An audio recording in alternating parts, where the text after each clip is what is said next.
Goeiedag aan almal.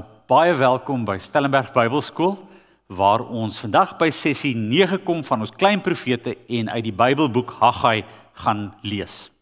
Onthou dat julle die notas kan kry op internet, op ons webblad. Dit is daar beskikbaar.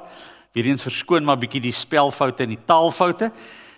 Ons neem die kursusse oor en hopelik in die volgende sessie gaan ons dit, of die volgende reeks gaan ons dit lekker uitskakel. As daar een van julle is wat hou van bietjie proeflees, is julle welkom my te kontak.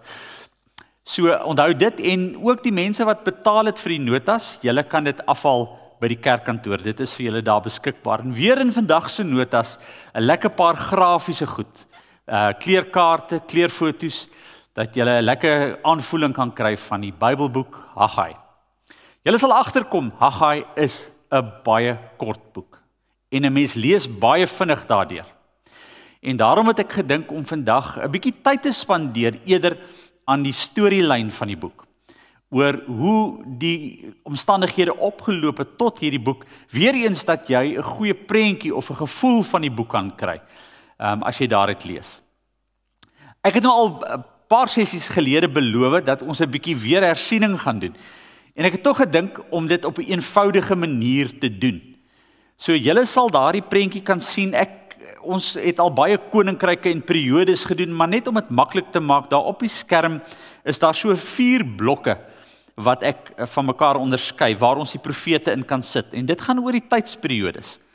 Julle sal onthou, ons het begin met die Assiriese tyd, die Assiriese koninkryk, en dit het spesifiek in daardie blok gegaan oor die noordelike koninkryk van Israel, en julle sal onthou dat hulle in die jaar 722 deur die Assiriërs ingeneem is, en die hoofstad daar was Samaria. Nou in daardie blokkie gedeelte pas daar 'n paar profete. Onthou julle, ons het uitgekom by Amos, Hosea en veral ook dan Jona. Julle sal Amos onthou. Amos is die profeet van sosiale geregtigheid. En hy het in die tyd van Jerobeam 2 opgetree, toe daar so 'n klomp dinge verkeerd geloop het. En hy het opgetree tydens 'n feesgeleentheid, onthou julle, by Bethel. Al daai uitsprake is met een geleentheid gespreek. Die volgende profeet wat ons by uitgekom het, klein profeet, is Hosea. Hosea het ook in die noordelike koninkryk opgetree, maar sy profesie strek oor 'n periode van 25 jaar. En julle sal onthou, ons het gesê, dit is asof Hosea baie kwaai begin. Maar Hosea het 'n groot stuk empatie vir sy volk. Hy voel dit in sy hart, en daarom onthou julle daai gedeelte, hoe kan ek jou laat gaan, hoe kan ek jou laat vaar? God wat baie besorg is oor hulle. Onthou, al hierdie profete het oor presies dieselfde ding gepreek of boodskap gelewer. En dit het gegaan oor die wyse waarop mense hulle lewens geleef het, spesifiek koninkryke, die wyse waarop mense met hulle geld omgegaan het, en spesifiek dan ook die mense wat daardeur verarm is en swaar gekry het en seer gekry het. En die boodskap is dat God vir almal omgee, en dat God met 'n groter koninkryk werk as net ook hulle koninkryke. Daarna het ons ook by Jona uitgekom. Jona, wat natuurlik die profesie is oor die stad Ninive. En julle kan toe onthou, dit het nie gegaan oor Jona se boodskap nie, maar oor die storie van Jona, hardkoppige profeet, wat nie kan aanvaar dat die Here vir hulle grootste vyande ook omgee en lief is nie. Dan beweeg ons na die tweede blokkie. Na die tweede blokkie gaan ons meer tussen die Assiriese en die Babiloniese tyd. En dit het neergekom op die vernietiging van die Suidryk, Jerusalem, in die jaar 586, 581 min of meer. En in daardie periode, net voor Jerusalem vernietig is, en net na hy vernietig is, kry ons 'n paar van die klein profete. Ons het onder andere gekom by Micha. Micha wat opgetree het voor die vernietiging en na die vernietiging van die koninkryk. En net soos Amos het hy gepleit vir sosiale geregtigheid. Dit was sy boodskap. Dan het ons by Naam gekom. Naam, onthou julle, gaan oor die vernietiging van die stad Ninive en oordeele wat daaroor uitgespreek is. En toe het ons by Sefanja uitgekom. Sefanja wat net voor die vernietiging van die Suidryk geskryf is, 'n tyd wat gegaan het oor voorspoedigheid en juis oor dat hulle onverantwoordelik voor die Here geleef het en 'n groot stuk trots gehad het en selfversekerdheid en Sefanja wat hulle tot verantwoording roep. Daarna ook Habakuk. Habakuk was 'n klaaglied. Habakuk gekla oor die omstandighede, onthou julle wat na Josia so anders uitgedraai het as wat hy gedink het. En die onreg maar net weer in die plek gekom het. Alles het so goed gegaan en nou gaan dit so sleg. En dan kla hy vir God aan en hy sê vir God, jy gee nie regtig om vir wat in die wêreld aan die gang is nie. Bose mense kan doen wat hulle wil. En dit was Habakuk se boodskap. En dan spesifiek by Haggai wat ons vandag by gaan uitkom. Goed, so kom ons begin met Haggai. Waar pas Haggai in? So ek gaan nou 'n lang storielyn volg en vra dat julle vir my blaai na 2 Konings 24 en 25. So waar ons dit nou gaan optel, ons tel op waar die suidryk uiteindelik dan nou vernietig is deur koning Nebukadnesar. En ons gaan die verhaal so optel en ons gaan die verhaal deurloop tot na hulle in ballingskap weggevoer is en tot hulle terugkom en waar die profeet Haggai dan met ons praat. So kom ons kyk in 2 Konings 23, 24 en 25, eintlik 24 en 25 en daar lees ons spesifiek 2 Konings 24. In die tyd het koning Nebukadnesar van Babel teen Jojakim opgetrek. Jojakim was 3 jaar aan hom onderhoorig en daarna het hy hom teen Nebukadnesar in opstand gekom. En dan net onder dit lees julle van Jojagin. Jojagin, so ons lees die koning Nebukadnesar het Jerusalem ingeval in die jaar 586 by Jojagin het hy die stad ingeneem en julle sal daar lees vers 10, 24 vers 10, in die tyd het die leer van die koning Nebukadnesar van Babel 'n aanval op Jerusalem begin en die stad beleer. En dan lees ons in vers 14 hoe hy die hele Jerusalem weggevoer het, sê die hele Jerusalem, daar word veral dan gepraat van die amptenare, die gevangenes, 10.000 gevangenes wat hy gevat het, die vakmanne, die smede, niemand staan daar in vers 14, het agtergebly, behalwe die armstes van die landbevolking nie. So daarmee het hy verseker dat daar nie weer 'n opstand kon gewees het nie. En julle sal nou agterkom, hierdie lig flikker nou aan mekaar, maar ons moet maar nou deur die flikker beweeg. Ek gaan hom nou nie afsit nie. Niemand het agtergebly behalwe die armstes van die armste van die bevolking nie. En daar lees ons ook dat hy vir Joachim na Babylon toe weggevoer het.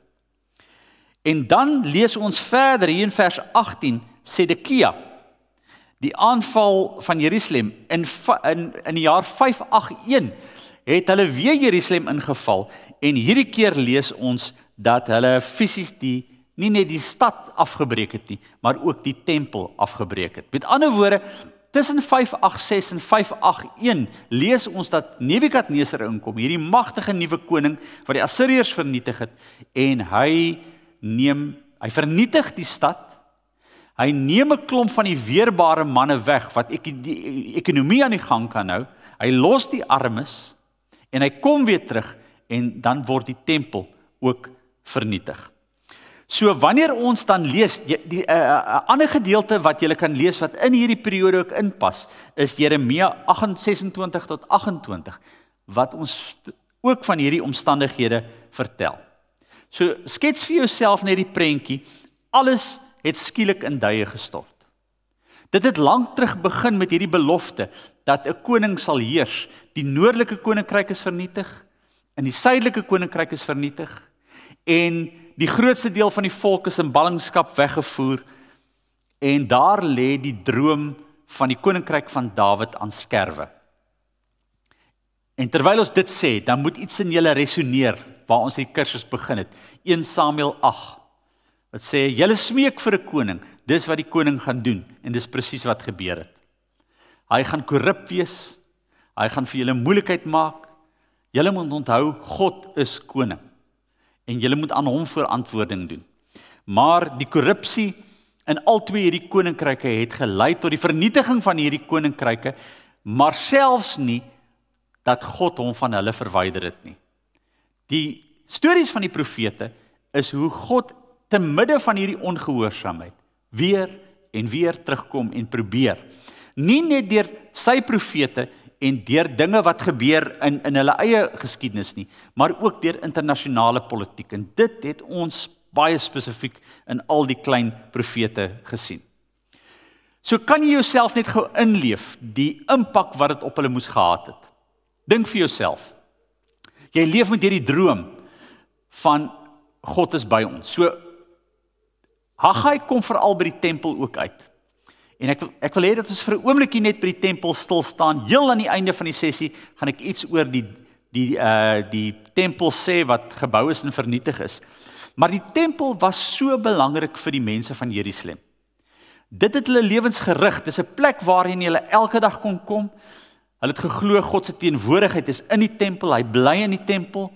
Daar het hulle deur rituele gegaan, die priesters was daar om te help om van hulle sonde ontslae te raak, om te versoen met ander mense, met hulle self, met die Here.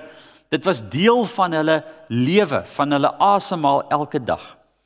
En skielik lees ons dat hierdie tempel vernietig word. En die mense is stom verbaas. Ons lees dan wat verder gebeur het, net soos wat hulle weggevoer is. Met ander woorde, as jy nou 2 Konings 23, 24 en 25 lees, dan sal jy agterkom dat die boek daar eindig. En dan wat jy eintlik moet doen is, dan moet jy spring oor 1 en 2 Kronieke. En as jy die storie verder wil lees, moet jy dan in Esra en Nehemia lees. Maar dan is daar so 'n stukkie geskiedenis wat weg is. Want van 586 toe hulle weggevoer is na Babylon toe, tot 50 jaar later, min of meer 50 jaar, 539, wat hulle in ballingskap was, daai gedeeltjie word natuurlik vir ons beskryf in 'n klomp ander boeke, onder andere in Jeremia, en onder andere ook dan in klaagliedere. So hulle is weggevoer in ballingskap, en hulle het by Babel gaan sit, en hulle het gaan huil, en hulle het gekla, en hulle het hulle liedere neergeskryf. En een van ons psalms, Psalm 19 en 137, vertel iets daarvan, en die volgende liedjie sal julle baie goed kan onthou, die mense wat nou al bietjie ouer is, oor 'n baie bekende liedjie wat hier oor geskryf is. Goed, so ons kan hulle ontnigtering verstaan. Hulle tempel is weg. Die is ondenkbaar dat 'n ander nasie kan kom en God se heilige tempel, daar waar hy gebly het, dit kan afbreek. En in alle opsigte was hulle God verlaat. Hulle was sonder God. In Babel het hulle niks van dit gehad nie. En dis hier waar iets baie besonders met hulle gebeur. Hier waar hulle totaal heeltemal van God verlate is, kom daar 'n brief aan vir hulle. En die brief is geskryf deur die profeet Jeremia uit Jerusalem. En in Jeremia 29 lees ons daarvan. 'n Onverwagse boodskap. En ek wil hê dat julle sommer na Jeremia 29 toe blaai. En die eerste gedeelte vertel ons van die brief wat Jeremia dan uit Jerusalem uit vir hulle geskryf het, maar dan hierdie baie verrassende boodskap, om te kan sê, God is nie stil nie, God het nie ophou praat nie, God het nie van julle af weggedryf dat hy nie meer met julle werk nie. Sy boodskap vir julle is die volgende. Julle moet in Babel bly, julle moet huise bou, julle moet tuine aanlê. Daai baie bekende gedeeltetjie, Jeremia 29 vers 5, bou vir julle huise en bewoon dit. Dis nou in Babel. Dis nou in die hedendaagse Irak. Let tuine aan en eet die opbrengs daarvan. Trou en bring kinders in die wêreld en laat hulle trou en kinders in die wêreld bring. Wat iets jou nog gaan sê, julle gaan nie nou teruggaan nie, ook nie julle kinders gaan sommer teruggaan nie. Julle moet nou in hierdie vreemde ballingskap plek, sonder 'n tempel, moet julle leer om te kan leef. Julle en julle kinders. Julle moet leer om ekonomies te kan bydra. Al is dit nie Israel nie, al is dit ballingskap, al is dit Babel, moet julle nie van die ekonomie onttrek nie. En julle moet nie van die samelewing onttrek nie. Julle moet deel raak daarvan en deelneem daaraan. Al is dit nie tussen hakkies dan nou die Christelike weg miskien wat julle gedink het nie. Want in geloof weet julle dat God groter is en oor dit alles is. So lees vir my net die hele Jeremia 29. Dit is 'n pragtige gedeelte wat spesifiek met hulle daaroor praat. In die notas sal julle sien, het ek vir julle so 'n stukkie daaroor die ballingskap in Babelonië, wat julle net kan deurlees, wat julle daarin kan help. Goed, so daar is hulle in ballingskap, en hulle trou, en hulle kry kinders, en hulle gaan voort, en hulle bly daar. Vir min of meer 50 jaar lees ons dat dit die geval is. Maar in hierdie tyd van ballingskap gebeur 'n radikale ding. Hulle godsdiens word letterlik getransformeer. Onthou, alles voorheen was gesentreer rondom die tempel. Offers, feesdae, nasionale feesdae, Joodse feesdae, en skielik is alles weg en is verby en hulle het niks meer oor nie. En hulle moet leer om in 'n vreemde land te kan leef. Hulle kan nie al die rituele bring nie.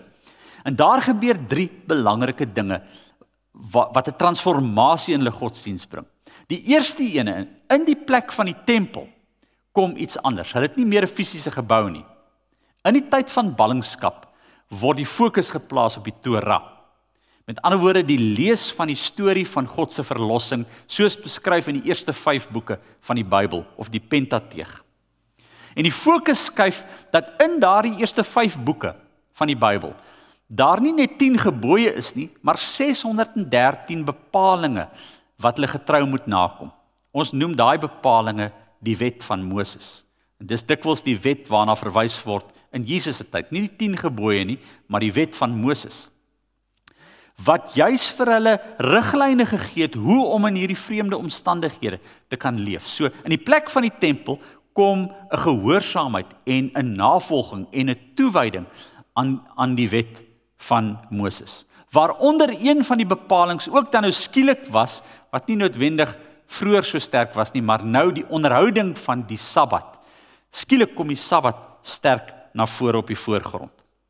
'n Tweede ding wat gebeur, is dat in die plek van die tempel, hulle nou bymekaar kom en ons skielik na die ballingskap en in die ballingskap sien dat iets van die Joodse sinagoge na vore kom.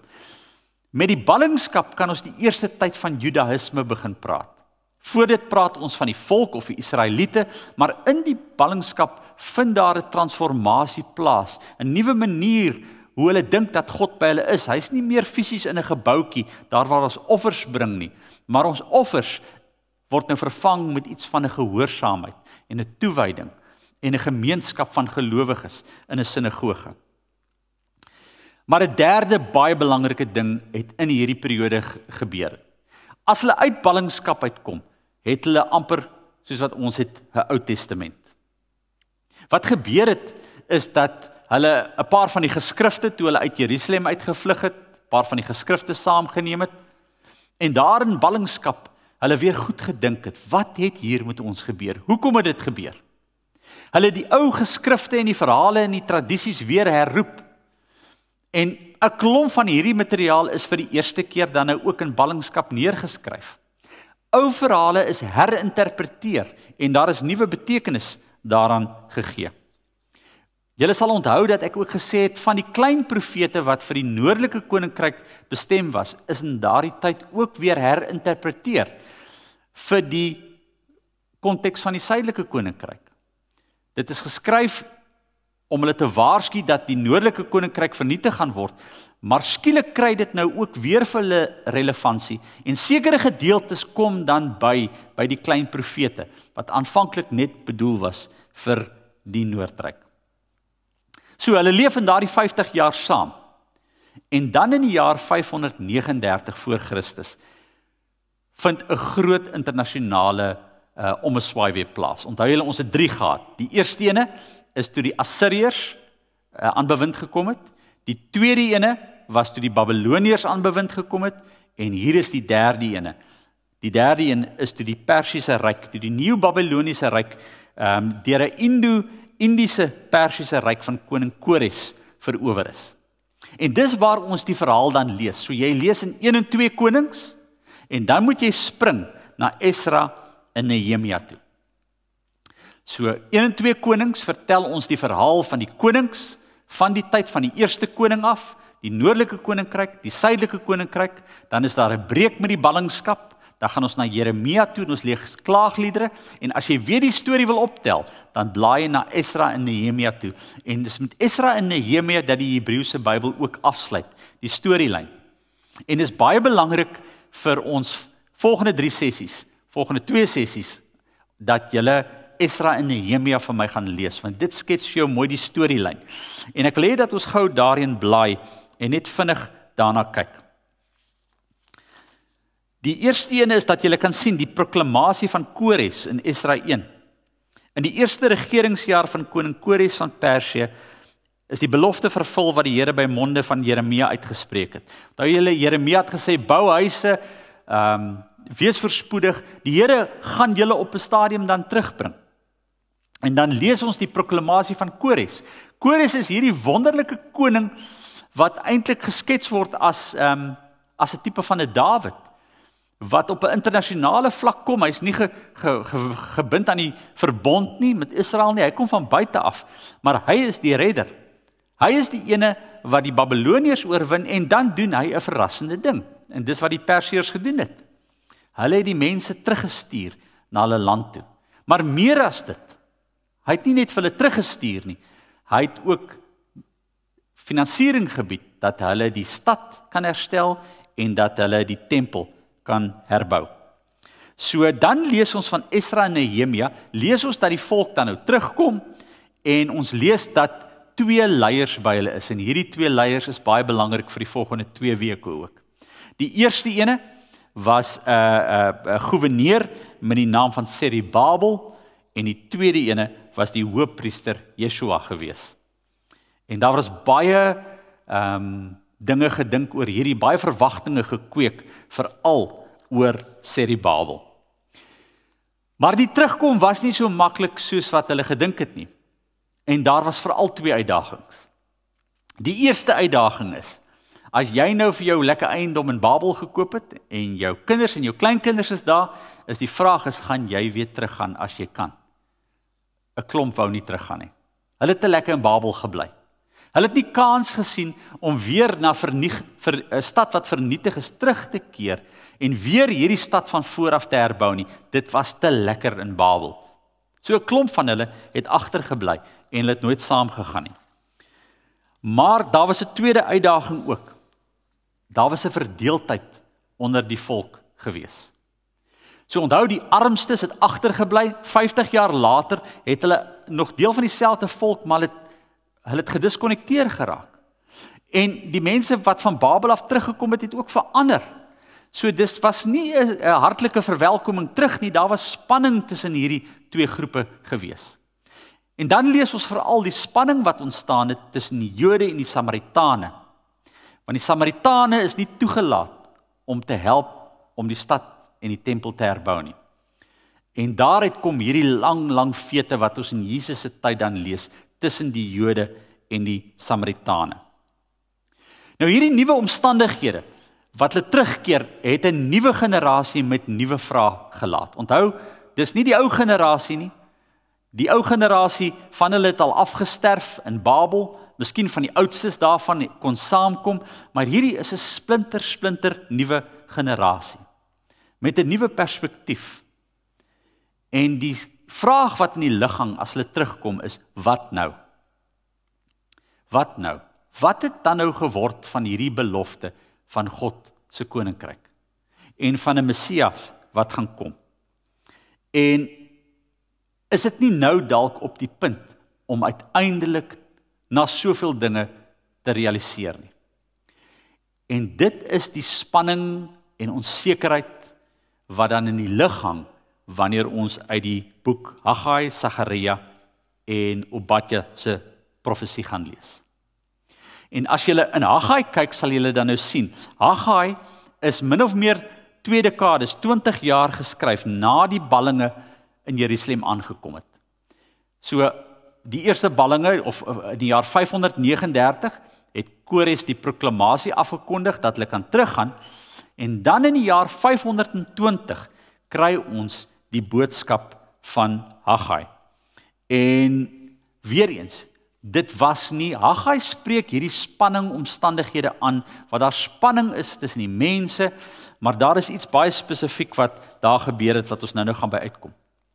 Wanneer ons in Haggai lees, en ons gaan dit nou sien in die kort uitleg van die boek, het hierdie gedeelte bestaan uit ongeveer 5 toesprake. En Haggai en Sagaria sal julle sien oorveel ook met mekaar. Hulle almal kom uit die jaar 520. En ons kan hierdie toesprake, daar op bladsy 5 van die notas, kan ons hierdie toesprake toesê tot 'n baie spesifieke dag in Augustus, in September, in Oktober en Desember in die jaar 520. Die ding van Haggai is, Haggai was 'n oproep dat mense moet help om die tempel te herbou. En Haggai sluit dan af met hierdie visie van, as ons dit gaan doen, gaan hier 'n nuwe realiteit vir ons aanbreek. Kom ons kyk vir 'n oomblik net na 'n uitleg van die boek Haggai. The book of the prophet Haggai. It's one of the smaller prophetic books, but crucially important in the overall story of the Hebrew Bible. So for centuries, the Hebrew prophets had been accusing Israel of breaking their covenant with God through idolatry and injustice, and they warned that God would send the great empire of Babylon to take out Jerusalem, destroy the temple, and haul off the people into exile. And it all happened in the year 587 BC. But that wasn't the end of the story. The prophets also believed that there was still hope, and that God would one day bring back a transformed remnant of his people Israel to live in a new Jerusalem, where God's presence would live in their midst. Now, when we turn to Haggai, the year is 520 BC, nearly 70 years after the exile. And the Babylonian Empire has recently collapsed, and the world is now ruled by the Persians. Now, they allowed the return of any exiled Israelites who wanted to go back to Jerusalem, which still lay in ruins. And so, under the leadership of a high priest named Joshua, and Zerubbabel, an heir from the line of David, and a group of exiles, they all returned and began to rebuild the city and their lives. Remember the story from the book of Ezra, chapters 1 to 6.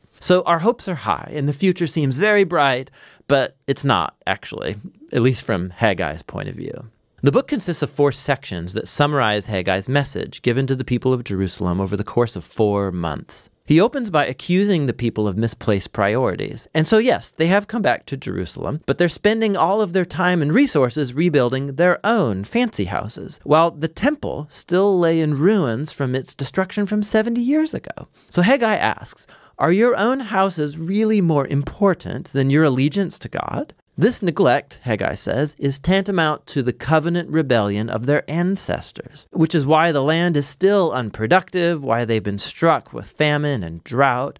And here Haggai's quoting from the list of covenant curses in the book of Deuteronomy. And so Haggai's challenging words, they're followed by a story of the people's response. Remember also the story in Ezra chapter 5. We're told that Zerubbabel, Joshua, the remnant of the people, were provoked by Haggai's message, and they were motivated. They started rebuilding the temple. So in the next section, Haggai follows up 1 month later, and he addresses some problems of shattered expectations among the people. So the temple that they're rebuilding is really pretty unimpressive. It's nothing compared to the glory of the temple Solomon built here some 500 years earlier. And so morale was really low for finishing the project. And so Haggai reminds the people of the great prophetic promises of the future kingdom of God and about this temple. He draws from the earlier prophets, especially Isaiah and Micah, about the new Jerusalem and that it would be the place from which God would redeem the whole world and where all nations would come and participate in God's kingdom, resulting in an era of peace. And so the temple, it plays a key role in God's plans for the future. And Haggai calls on the people to work in hope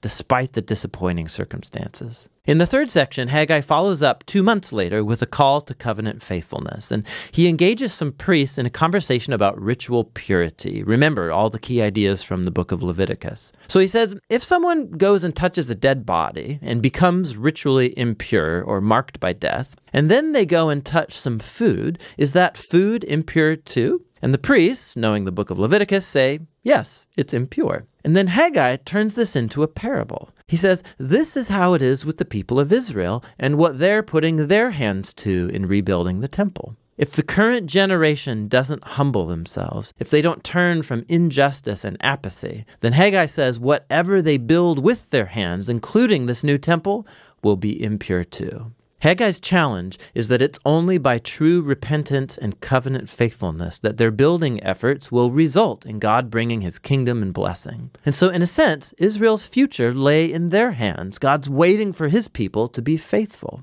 And so the choice that Haggai is laying before the exiled generation, it's very similar to the challenge Moses gave the wilderness generation before entering the land. Their obedience will lead to blessing and success, while faithlessness will lead to ruin. The book concludes with Haggai's summary of the future hope of God's kingdom. He's going to make the New Jerusalem the center of his glorious international kingdom. And from there, he will confront and defeat evil among the nations. He reminds people of the defeat of Pharaoh's army in the Exodus story. God will fulfill here his promise to David and establish the king from his line. And in Haggai's day, that was represented by Zerubbabel.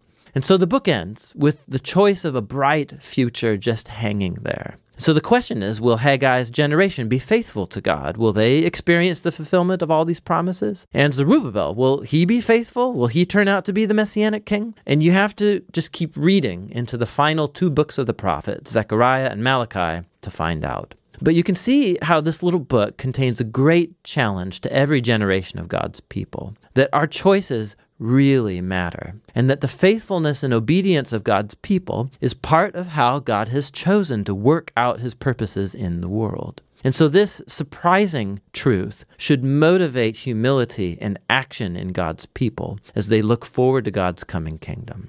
And that is the message of the book of Haggai. So die boek se boodskap is eintlik baie eenvoudig in die konteks. 'n Nuwe generasie wat in 'n land inkom waar hulle van hulle nie eers gebore is nie, of van hulle van kindertyd kan onthou. Maar hulle word aangemoedig om te sê, hier is 'n nuwe geleentheid. Julle moet help om die tempel te kan herbou. Maar hier is die probleem. Die tempel is nie vir hulle prioriteit nie. Dit was eerder vir hulle prioriteit om hulle eie huise en hulle eie lewens te herbou en aan te gaan met hulle eie lewens, eerder as om weer te verenig en op 'n manier saam met God te droom en saam met God te werk om sy koninkryk op 'n manier te kan bou. So 'n tweede ding wat Haggai doen, so die eerste ding is hy moedig die mense aan om te sê, moenie laks wees nie. Moenie net aan jou eie belange dink nie. Moenie net aan jou eie hoop en voorspoed dink nie.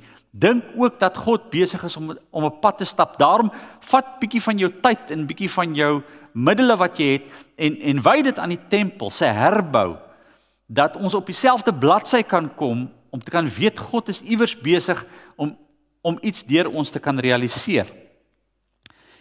Wat Haggai skep? Haggai skep die verwagting dat iets nou gaan realiseer wat lank nie gebeur het nie.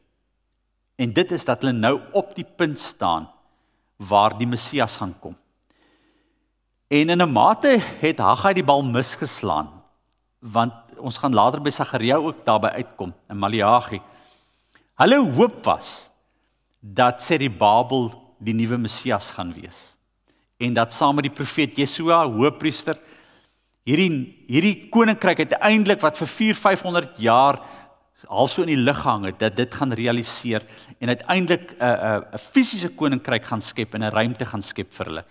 Die ontnigtering, groot ontnigtering is dat ons verhaal dan eintlik in die Hebreëse Ou Testament met Esra en Nehemia eindig en Zerubabel en die profeet, die hoëpriester Jesua skielik net heeltemal van die toneel verdwyn. So dit mag dalk wees dat Haggai ook sy eie drome begin skep het oor hoe hierdie koninkryk gaan lyk. God het met hom daaroor gepraat, maar in sy eie wil het hy iets gesien wat nie noodwendig gaan plaasvind nie. So daar is hy die verwagting gaan skep. Eerstens, om deel te neem aan hierdie gesamentlike projek en tweedens, deel te wees in iets wat nou in hierdie tyd gaan realiseer. So hoe praat die boek Haggai met ons vandag? Toe ek daaraan gedink het, het ek gedink daaraan spesifiek wat die uitleg oor die gedeelte ook sê. Dat ons keuses en besluite wat ons neem, ons nie altyd uitbring by die beloofde land of die nuwe Jerusalem wat ons gehoop het nie. Dit is althans waarin miskien ons vandag hoop, dat die goed wat ons vandag kies en besluit, ons eendag binnekort, nie lank nie, dit moet nog in ons eie leeftyd gebeur, ons uitbring by 'n beter koninkryk as wat ons nou het. En dan kom die spesifieke boodskap daarin deel, om vir mense te kan sê, wat julle moet doen is wat julle nou kan doen, nie net in julle eie lewens nie, Die boek wil vir hulle aanmoedig om saam te begin bou aan God se droom. Vir hulle was dit om hulle te verenig rondom die tempel, om dit weer te herbou, om in hulle hierdie konsep wakker te kan maak, dat God nog soos al die eeue heen met hulle besig is, en dat hulle saam daar moet werk. Maar ek dink die belangrike kwessie is, vir ons, is dat dit ons nie noodwendig vandag by 'n nuwe tipe Jerusalem uitbring nie. Onthou, Esra gaan oor die herbou van die tempel en Nehemia het gaan oor die herbou van die stadsmure. Dit bring ons nie vandag by 'n nuwe, en ek dink sommer net aan die konteks van hierdie afgelope 2 weke se opstande in Suid-Afrika, dit bring ons nie skielik by nuwe omstandighede uit nie. Dit het my so laat dink die afgelope tyd, wat wel gebeur, is dat wanneer ons godsdienstig gefokus, saamwerk en saamarbei, en saam die beginsels van hierdie koninkryk op praktiese maniere begin wys deur hoe ons met mense omgaan, deur hoe ons praat, dat ons daarin aan iets begin bou waardeur God deur ons weer vir volgende generasies iets tot stand gaan bring. Soos wat met die ander profete geld dit waarlik seker vir ons ook, dat ons eerder kan ek sê, dat ons rustig moet wees om in hierdie tye te kan leef. Dis 'n frustrasie vir ons om in die tye te kan lees, wanneer goed afgebreek word, en wanneer goed vernietig word, en wanneer die resep net weer en weer herhaal. Maar in geloof, waarin ons terugkyk oor duisende jare ook, en God se storie met mense, behoort ons ook die insig te kan kry, dat selfs hierdie stukkie sleg oorkom word, deur ons geloof in die stukkie goed wat ons kan doen, in die gedeelte wat ons kan bydra, en dan spesifiek dan in Haggai, deur die bydra wat jy kan maak, nie net deur jou kapitaal van hoe jy dit aanwend nie, maar deur jou menswees. En die wêreld wat ons daarin bou, vir hierdie generasie en 'n volgende generasie, sodat hulle ook weer verder kan gaan. En ook, nie net vir ons eie mense nie, vir 'n groter geheel wat ons nie altyd verstaan nie.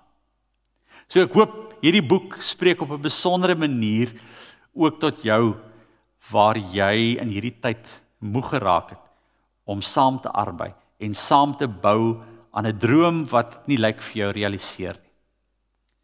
Kom ons haal diep asem, en sien net hoe die Here op 'n besondere manier in hierdie tyd, deur dit wat ons bou, iets besonders na vore bring. En mag dit vir jou groot klomp vrede gee, om nog in hierdie tye en omstandighede te kan leef, met al die gawes wat die Here vir jou gegee het. Kom ons bid saam. Here, ons word ook vandag weer aangespreek deur hierdie boodskap van Haggai. Wanneer ons oor honderde jare en duisende jare terugkyk en sien hoe dinge opgebou word en afgebreek word, en opgebou word en afgebreek word. En dit ons moedeloos maak van waar ons nou is. Here, gee vir ons 'n diep insig in die jare wat ons nog hier op hierdie aarde kan spandeer. Gee vir ons 'n stuk realisme oor 'n tipe lewe wat ons kan leef. Bewaar ons teen die pessimisme wat ons beroof van 'n stuk lewensvreugde. Ons is realisties, Here, in die opsig om te kan weet dat kwaad altyd aan ons deure gaan klop. Maar gee ons vandag die insig dat dit ons nie gaan oorwin nie. Bring vandag in ons 'n entoesiasme en 'n wil om aan te hou doen wat ons doen. Om aan te hou om by te dra en van ons tyd te gee, van ons geld te gee of ons middele te gee, om te kan help, om te kan vestig. In die geloof dat ons nie die toekoms kan sien nie, maar in die geloof dat ons weet dat U dit in alles laat goed werk vir die wat U liefhet. Dankie vir die vrede en die rus wat ons in hierdie tyd kan ondervind, Here, deur dat U ons in geloof inspireer. Amen.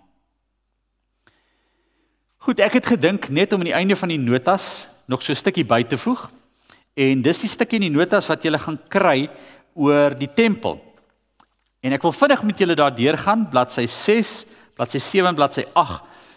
Net oor hoe die tempel gelyk het en hoe hy ontwikkel, want ons lees dat hy nou herbou is en mense raak verdwaal met hierdie tempel so deur die loop van die eeue en die tyd. So ek het gedink om vir julle net 'n paar goed te wys. So eerstens, as ons die storie dan in die Bybel lees van die volk wat uit Egipte uit slawerny bevry is, dan lees ons dat hulle nie 'n land gehad het nie, hulle het nie grond gehad nie. Wat hulle wel gehad het, is dat hulle die 10 gebooie gehad het en hulle die ark gehad, wat vir hulle teken was van God se teenwoordigheid, wat hulle met hulle saamgedra het. En daar kan julle die tabernakel sien. En hy staan vandag, ek was by daai einste model daarvan, hy staan daar in die wildernis, in die woestyn, daar tussen Egipte en Kanaan, en jy kan hom gaan besoek, en kyk bietjie na die uitleg daarvan. So julle sal die tent van ontmoeting sien, en voor dit sal julle 'n brons waskom sien, en julle sal ook 'n altaar sien. Dis waar die offers gebring is, en in die tent van die ontmoeting het die ark dan nou gestaan. So hulle het nie 'n tempel gehad nie. Dan lees ons, is die eerste tempel van Salomo gebou, eers hier in die jaar 957 voor Christus, min of meer. Dawid het nie 'n tempel gehad nie, maar ons lees dat Salomo 'n tempel gebou het. En hulle het dit op die berg Moria gebou, wat die tempelberg is, vandag ook in Jerusalem. En die tempel wat hulle gebou het, was nie groot nie, het was eintlik 'n baie klein gebou, waarskynlik het dit hout ook gebou, maar soos wat julle kan sien, het hy soortgelyk soos die tent van die ontmoeting gelyk het. Dit was net 'n vaste struktuur. Hy het ook so die gedeeltetjie voor die tempel was daar ook 'n bronswaskom en daar was ook die altaar waar die offers gebring het, dan het jy ingegaan, maar die belangrikste, die agterkant van die tempel wat julle daar sien, was die allerheiligste, waar natuurlik dan die ark gestaan het. So ons praat daarvan as die eerste tempel. Salomo se tempel was die eerste tempel. En hierdie tempel het ons vandag gelees is in die jaar 586 of 581 voor Christus deur die Babiloniërs vernietig. Hulle het die tempel afgebreek, lees ons in die Bybel, en hulle het van die goedere het hulle weggevat. En dis daar waar die ark weggeraak het. Ons het hom uit daar verdwyn. Tot vandag toe weet hulle nie waar die ark is nie. Sommige beweer dat hy in Ethiopië is, en dit het die flieks ook aangegryp. Hulle sal onthou, Raiders of the Lost Ark, gegaan, waar is die ark? Wat het van die ark geword? As julle dan omblaai, sal julle sien, so onthou, hulle is in ballingskap weggevoer, hulle het in Babel gebly, hulle het nie 'n tempel nie. Daar's nie 'n ark nie, daar's niks nie. En daar's die wet van Moses, of die Torah, het dan die sentrum van hulle lewe geraak, en dan toe hulle terugkom, en dis die stukkie wat ons vandag gelees het, in 539, toe hulle terugkom onder Esra en Nehemia, was die opdrag vir Esra, herbou die tempel wat afgebreek is, en Nehemia herbou die stadsmure. En daar kan julle baie mooi sien hoe die gedeeltetjies lyk. Julle kan sien die tekste met verwysing na wat herstel is, watter huise en watter dele van die mure. Dis 'n baie mooi uitleg daar. En dan onder kan julle sien min of meer hoe dit dan gelyk het in die tyd toe die tempel herbou is daarna. Ons praat van hierdie periode as die tweede tempel. Nou die tweede tempel is nie fisies weer, hy het bly staan vir 'n lang tyd. Maar in die tyd van Jesus, in die tyd van koning Herodes, het hy gegaan en hierdie tweede tempel dramaties vergroot. En dit is op bladsy 8 wat julle daar sien. So al wat hulle gedoen het, is hulle het die berg Moria, het hulle 'n muur reg rondom gebou en 'n platform gebou en fisies dit opgevul met grond en daar 'n imposante tempel gebou. En daar kan julle hom ondersien, so 'n grafiese voorstelling van hoe die tempel gelyk het. En as ek kom vandag met julle, dis nie in die notas nie, maar ek wys hom nou vir julle in die video, dan kan julle sien, daai tempel wat op bladsy 8, wat julle daar onder sien, moet jy dan kyk, dit is waar the Dome of the Rock vandag staan, die moslim heiligdom, en die tempelplatform kan jy dan nog in hierdie volgende foto sien. Goed, dis dan iets van die tempel. En ons gaan volgende week verder daarvan lees.